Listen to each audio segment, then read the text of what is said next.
আমি যে জায়গাটিতে দাঁড়িয়ে রয়েছি ঠিক তার পেছনেই বিশাল যে কাঁটাতারের বেড়া রয়েছে সেই জায়গায় ওই যে দেখেন এখানেই ঝুলেছিল ফেলানীর লাশ। ঘটনা এখানেই ঘটেছিল, ঠিক এখানেই। পছন্দ সেনাবাহিনী। সেনাবাহিনী, যে এক ভাই বিজিবিতে আছে, আপনার পছন্দ সেনাবাহিনী।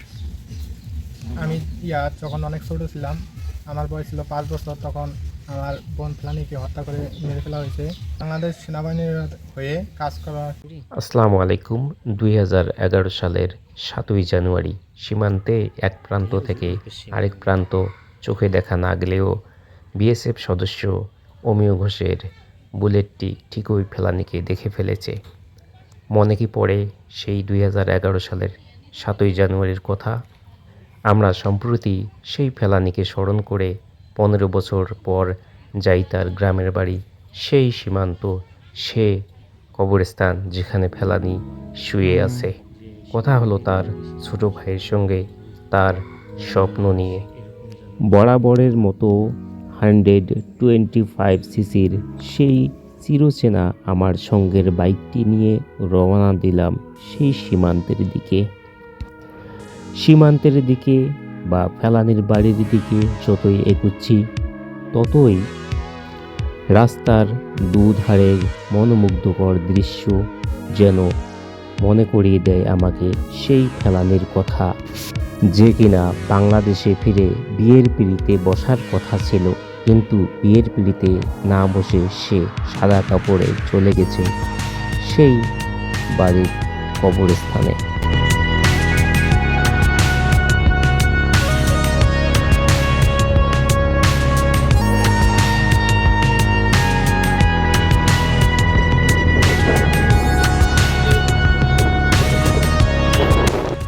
রাস্তায় যেতে যেতে আপনাদেরকে একটা তথ্য জানিয়ে রাখি, সেটা হলো ফেলানীর বাড়ি কুড়িগ্রাম জেলার নাগেশ্বরী উপজেলার রামখানা ইউনিয়নে, আর সে নিহত হয়েছিল পার্শ্ববর্তী উপজেলা ফুলবাড়ী উপজেলার অনন্তপুর বেড়াগুটি সীমান্তে।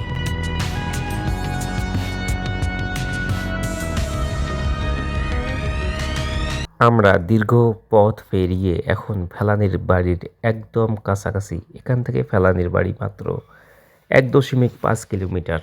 এখানে ফেলানী সরণে যেটা লেখা হয়েছে ফেলানী মোড়, ফেলানী সরণী রাস্তা, ডাকঘর নাকারগঞ্জ এবং উপজেলা নাগেশ্বরী কুড়িগ্রাম জেলা। এই 1.5 কিলোমিটার রাস্তা যেতে কিছুটা আমাদেরকে বেগ পেতে হবে, কারণ এই 1.5 কিলোমিটার পুরো রাস্তাটি কাঁচা এবং আঁকাবাঁকা, অনেকটা মেঠো পথের মতোই। যাই হোক, আমরা এই আঁকাবাঁকা মেঠোপথ পেরিয়ে এখন ফেলানীর বাড়ির সামনে যে তার দোকান রয়েছে, তার বাবার দোকান, সেখানে আমরা পৌঁছে গেছি। সেখানে আমরা তার ভাইকে দেখে তাকে কথা বলার জন্য অনুরোধ করলাম। এখানে উল্লেখযোগ্য যে তার ভাই এখন বিজিবিতে আছেন। তো তার ভাইয়ের মতো তিনি বিজিবিতে ক্যারিয়ার গড়বেন নাকি অন্য কোনো স্বপ্ন আছে, এর প্রতি উত্তরে তার ভাই যা বললেন আমাদেরকে। তো আপনার কি ইচ্ছা আছে, যেমন আপনার ভাই উনি বিজিবিতে আছেন, আপনার কোনো দিন স্বপ্ন আছে বিজিবিতে, নাকি অন্য কিছু স্বপ্ন আছে? না, আমার স্বপ্ন আছে, আমি দেশের জন্য কিছু একটা করবো। দেশের জন্য কিছু করবেন? জি জি। কিন্তু যদি হয় বিজিবিতে প্রথম পছন্দ, নাকি না, আমার পছন্দ সেনাবাহিনী। সেনাবাহিনী, যে এক ভাই বিজিবিতে আছে, আপনার পছন্দ সেনাবাহিনী। দোকানের সামনে তার সঙ্গে কিছুক্ষণ কথা বলার পর জানলাম যে তার স্বপ্ন সেনাবাহিনী, বাংলাদেশ আর্মিতে তার স্বপ্ন। তিনি দেশের জন্য কিছু আসলে করতে চান সেনাবাহিনীর হয়ে। এরপর তিনি আমাদেরকে নিয়ে গেলেন সেই কাঙ্ক্ষিত ফেলানীর কবরের পাশে, যেখানে সে ফেলানী শুয়ে আছে। সেখানে গিয়ে ন্যায় বিচারের প্রত্যাশা করলেন, কামনা করলেন, এবং তিনি যে সেনাবাহিনীতে চাকরি করতে চান, দেশের জন্য কিছু করতে চান, সেটা আবার পুনর্ব্যক্ত করলেন আমাদের সামনে। আমি যখন অনেক ছোট ছিলাম, আমার বয়স ছিল 5 বছর, তখন আমার বোন ফেলানিকে হত্যা করে মেরে ফেলা হয়েছে। আমার বোনের এখনও বিচার পাই নাই, তখন আমরা অনেক ছোট ছিলাম। এখন আমার একটা স্বপ্ন আছে, বাংলাদেশ সেনাবাহিনীর হয়ে কাজ করার, যেন আমাকে এই স্বপ্নটা যেন পূরণ করে, আর আমার বিচারে যেন ন্যায় বিচার যেন পাই। আর ভাই, এটাই আমার। এখন তাদের কাছ থেকে বিদায় নিয়ে আমরা সেই সীমান্তের দিকে এখন রওনা করব, সেই বেড়াকুটি সীমান্ত, অনন্তপুর বেড়াকুটি সীমান্ত। তো আমরা পথ জানি না, তো রাস্তায় জিজ্ঞেস করে সেই পথের দিকে বা সীমান্তের দিকে রওনা দিলাম।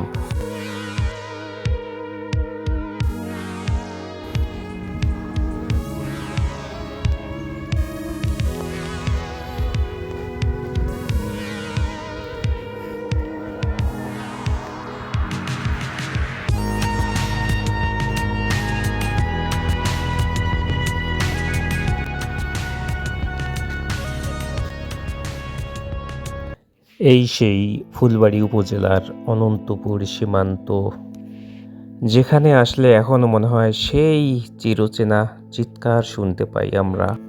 একখণ্ড বাংলাদেশের চিৎকার, সে যেন প্রতিনিধিত্ব করে বাংলাদেশের।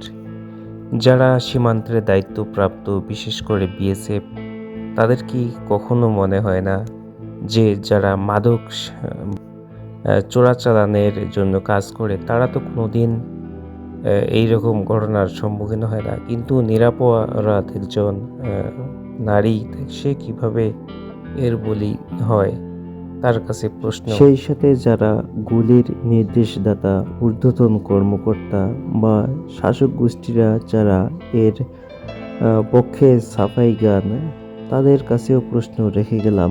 পরিশেষে ফেলানীর কবরস্থানের পাশে দাঁড়িয়ে তার রুহের মাগফিরাত কামনা করছি। তার ভাইয়ের স্বপ্ন পূরণ হোক এবং পরিবার ন্যায় বিচার পাক, এই কামনায় আজ এখানেই শেষ করছি। দেখা হবে অন্য কোনো দিন, অন্য কোনো জায়গায়, অন্য কোনো ভিডিওতে।